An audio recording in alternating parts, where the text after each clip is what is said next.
को गर्लफ्रेंड कहाँ मिलेगी? कहाँ मिलेगी? आड़ी बाड़ी में।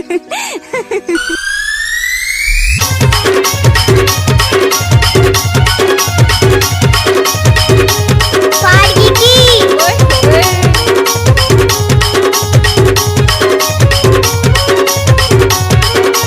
डीजे बल्लू धोबी जल्दा वाले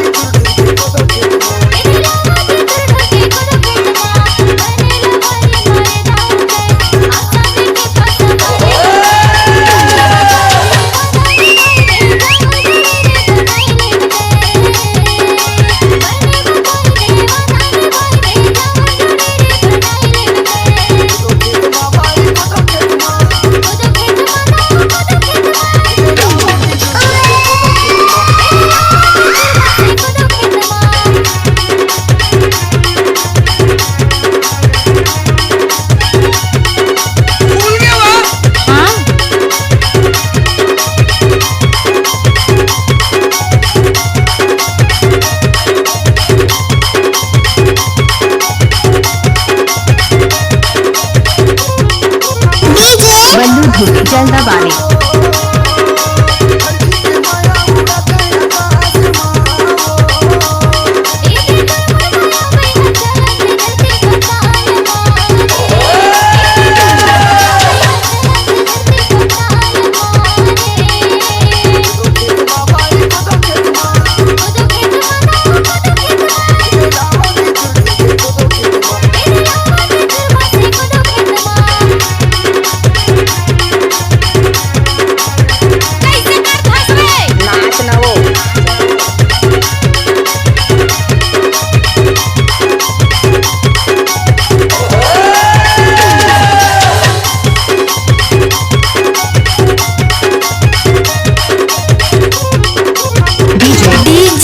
बल्लू धोबी जल्दा वाले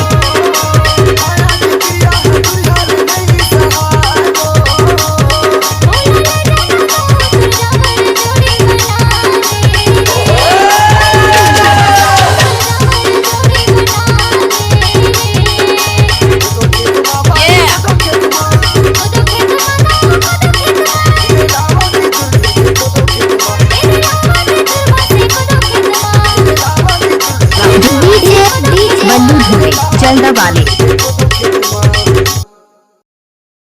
डीजे बल्लू धोबी जल्दा वाले